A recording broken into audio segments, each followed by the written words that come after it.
In hellfire, correct. Good job. It's shown their place in hellfire first. And then it is said to them, this is where you would have been. And then it is shown to them their place in paradise. And this, we said the wisdom in that is that every single one of us has our special place in hellfire. Every one of us has our special place in hellfire. And it is Allah Azza wa Jal who replaces that place with a better place, a place in paradise. And that is our eternal abode. And this is why we, as human beings, right, we seek this paradise. We seek this this trade with Allah Azza wa Jal.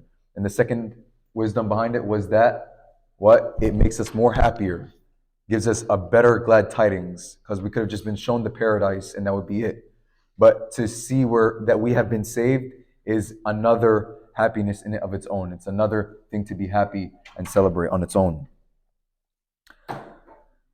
And we said vice versa, right? That the disbeliever will be shown their place in paradise first, and we said to them, this is where you would have been. And then they are shown in hellfire, their place in hellfire, and then it just adds to the khasara, it adds to the loss. And then we said that if it was a righteous soul, after they're asked the three questions, which is the last test of this life, is those three questions. Anyone can answer it here today. Who is your Lord? What is your deen? And who is the man that was sent to you? Right? Anyone can answer these questions here, but you will not be able to answer the questions if you have not lived La ilaha illallah Muhammadur Rasulullah. If you not lived the Islam, if you had not prayed your 5 prayers on time, right? This is a serious matter, and it will be our actions and our intention that will answer for us, not our brains. And if it was a righteous soul and they answer the questions correctly, it is then said to them, the angels will then say to them, sleep. It's said to them, sleep. And the person will say, let me go back to my family, right? Let me inform them of the good news.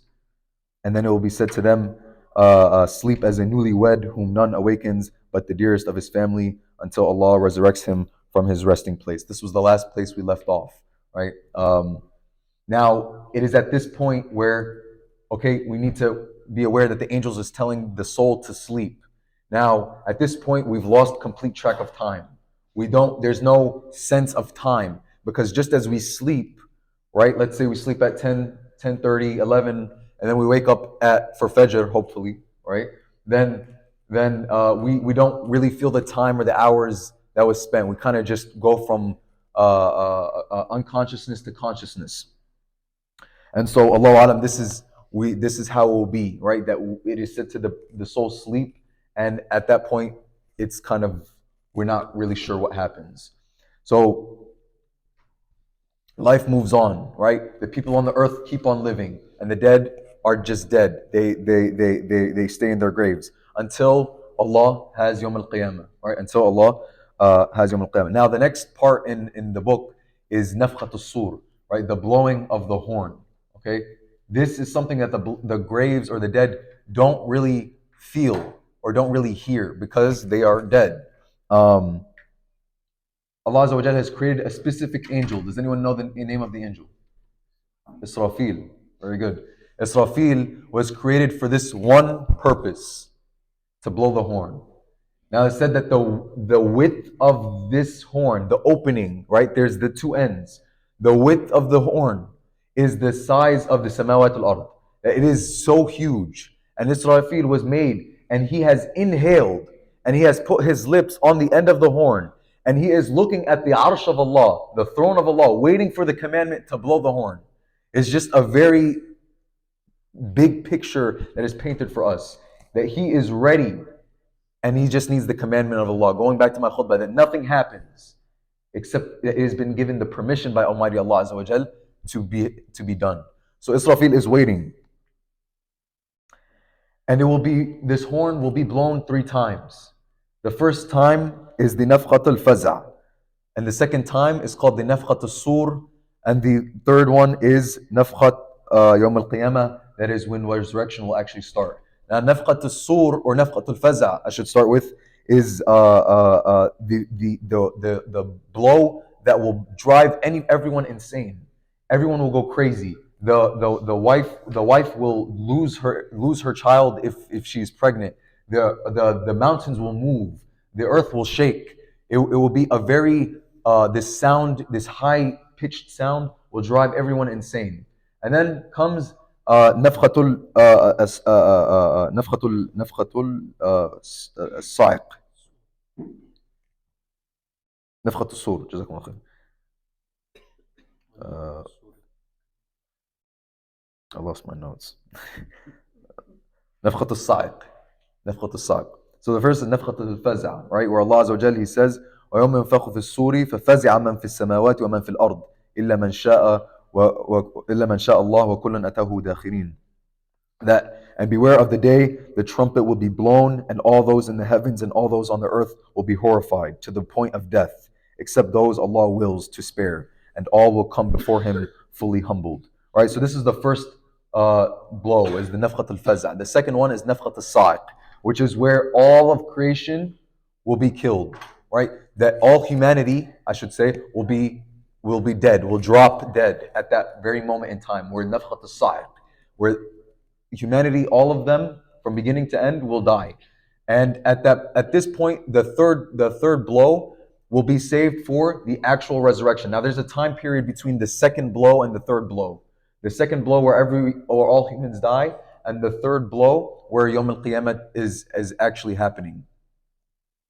Now, it is told to us in Kitab al-Bidayah wal-Nihaya, a very famous book by Ibn Kathir, what exactly happens, right? Where now all humanity is dead, right? The angel of death has taken all the souls of humanity. وجاء ملك الموت إلى الجبار تعالى فيقول يا رب مات أهل السماوات والأرض إلا من شئت. Right?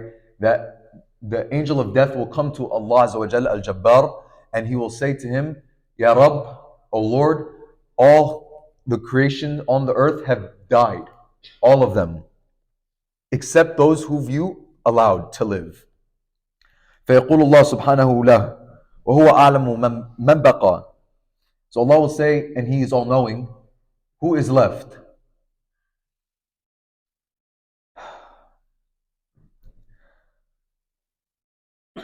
فيقول يا رب بقيت أنت الحي الذي لا يموت وبقيت حملة عرشك وبقي جبريل وميكائيل وبقيت أنا.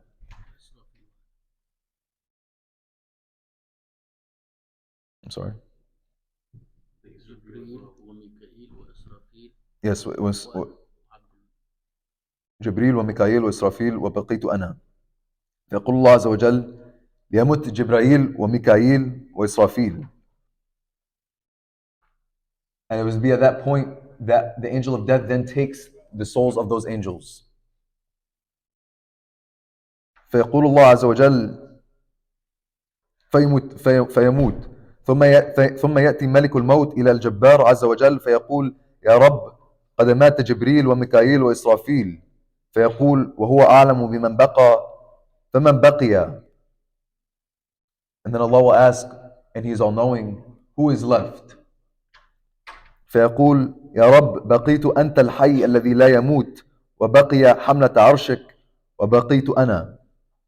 That Allah, who is left is you who does not die, the people who the angels who carry your throne, and me. فيقول الله تعالى فليمت حملة عرشي, let those who carry my throne die. So the angel of death goes and takes those angels' life. فيقول يا رب قد مات حملة عرشك. The angel of death will then come back to Allah and he will say, O Lord, the angels who have carried your throne are now dead. فيقول تبارك وتعالى, Allah will say, وهو أعلم بمن بقى, and He is all knowing of who is left. فمن بقي, who is left? فيقول يا رب, O Lord, the angel of death will say, O Lord, بقيت أنت الحي الذي لا يموت وبقيت أنا. It's just you and me. That's it. فيقول الله تعالى أنت خلق من خلقي, that you are a creation of my creation.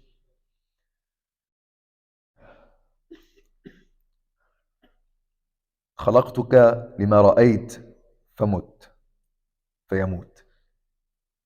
You are just a creation of my creation, so now you die.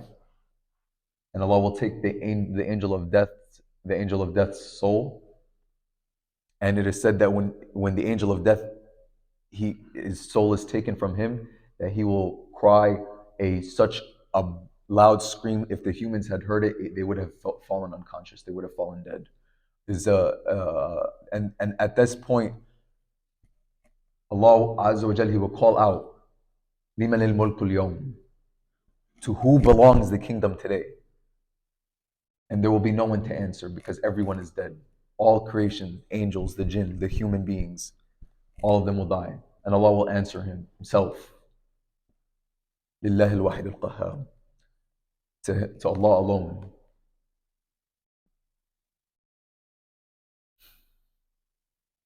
This is a very serious time because at this point, there's no one to show arrogance on the earth. There's no one to show. Allah Azza wa Jal, He advises us, right? وَلَا تَمْشِ فِي الْأَرْضِ مَرَحًا, right? All those kings, the oppressors, the people who caused corruption on the land, everyone will die. كُلُّ مَنْ عَلَيْهَا فَانٍ وَيَبْقَى وَجْهُ رَبِّكَ ذُو الْجَلَالِ وَالْإِكْرَامِ. The only one that will be left is Allah, الْحَيَّ الَّذِي لَا يَمُوتُ, the one who does not die. He has no beginning, He has no end. And now this is even more important because now Allah, at the point where no one can answer Him, He says, لِمَنَ الْمُلْكُ الْيَوْمِ. This is the one question that He asks, right? Who does the kingdom belong to? And He answers Himself because there's no one else to answer. And this just goes to show that the Jannah that we desire is where we cannot die. Where we cannot die. لا يموت, right? هُمْ فِيهَا خَالِدُونَ, that they are abide in there eternally. Anything that anyone has, right? Allah tells us, وَلَا تَمُدَّنَّ عَيْنَيْكَ إِلَى مَا مَتَّعْنَا بِهِمْ أَزْوَاجًا مِنْهُمْ زَهْرَةَ الْحَيَاةِ الدُّنْيَا. Do not look at those people who we have let live lavishly on the earth, right? This is because why? They're gonna die. Everything that they have is gonna die. Sulaiman alayhi salam, who had the biggest kingdom, had died, right? And all his kingdom will die. And the only thing that's worth it in the end is eternity. And where is eternity? Either heaven or hell. Okay? And this is the whole point of this series, right? To remind ourselves of death, to remind ourselves that we will all die, right? The Prophet ﷺ said, constantly remember the destroyer of happiness. Keep remembering the destroyer of happiness, and that is death, because death is the destroyer of happiness. Anytime you feel happy, know that this too shall end, and that's what we work towards, the paradise and the eternity, when Allah will resurrect us to judge us for our actions. And we ask Allah Azza wa Jal to allow us to answer the three questions of the grave. Allahumma